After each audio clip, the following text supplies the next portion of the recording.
All right, so we're actually a little behind.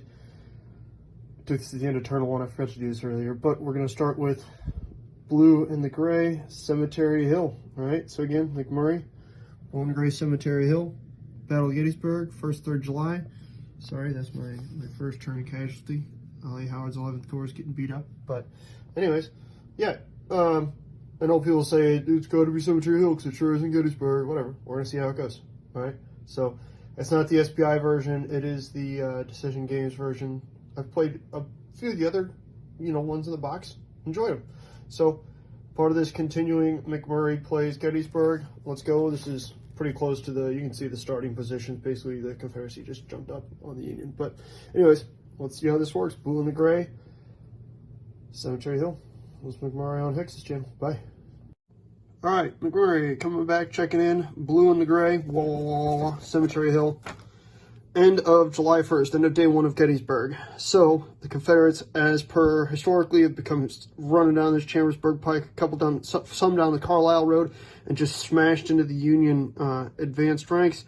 The Union, as you can tell, is still trying to get guys into the fight. They've just been feeding units. They've got some really powerful units. Let me straighten that one out. Namely from my main man, Dan's Corps, 3rd Corps here. Some pretty powerful 19 strength point units. But anyways, so the Confederates have come in, they slammed in. In most Gettysburg games, I don't usually do the orderly withdrawal off McPherson's Ridge over here with Buford and John Reynolds. We usually get dug in like ticks and hold that until make that really cost. It usually does pretty good. Ahistorical, yeah, probably. But anyways, so that did cost the Confederates. I have my cavalry for both sides kind of screening along this flank. I think at some point in time, some Confederates come down this Hagerstown Road, which really might screw me over, but we'll figure that out. So anyways, here we are. The Confederacy has taken a lot of casualties, so is the Union, but, there's some good die rolls, some bad die rolls. The Confederacy had a bunch of ineffective units try and run over here and make an end run to come park on Culp's Hill, because they can't attack, but they can defend at full strength. That didn't work. They got caught in the open between Gettysburg and the river here, and really got chewed up pretty good. So that cost the Confederates probably a full division and change. But anyways, here we are. We'll come back at the end of July the 2nd. All right, folks. It's McMurray back again with the end of day 2 of Gettysburg. Well, the end of day 2 of Cemetery Hill. From the blue and the gray, this is the Decision Games version. I have the SPI version. Maybe I should have played that. I don't know. But anyways, end of day 2. Let's check out where we're at.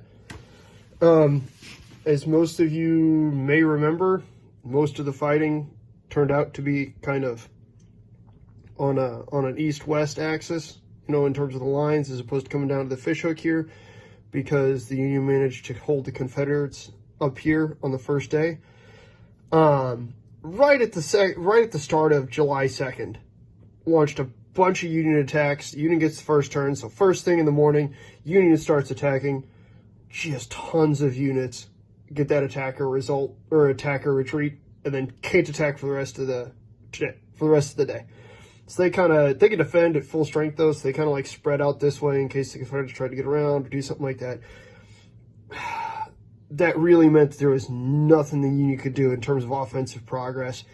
The Confederates did push the Union back here. There's been a ton of fighting up and down Seminary Ridge here, just along the ridge line, as well as north of the town of Gettysburg, historically where the 11th Corps was under Ollie Howard.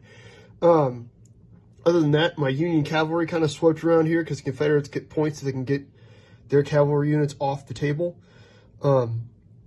On the east or south sides.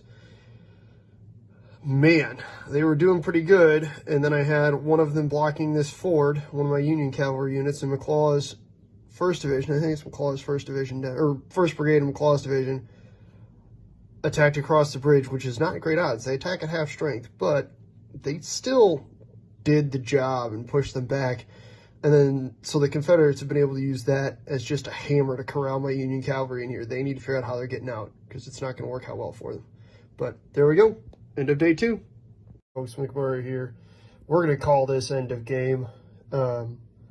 On the first turn of July 3rd, which there's only 2 game turns on July 3rd, the Union completely encircled and smashed this west wing of the Confederate Army. The Confederate East is still pretty intact, so I think we're going to say they're going to make an orderly retreat off here. McLaw's brigade somehow died in an exchange down here by rolling a 6 on a 3-to-1 attack, which sounds awesome, except it's an exchange, so ouch.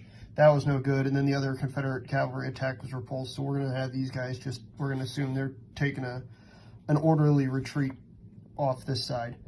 So we'll calculate victory points and get back to you. Again, that's end of game, blue and the gray, Cemetery Hill from Decision Games.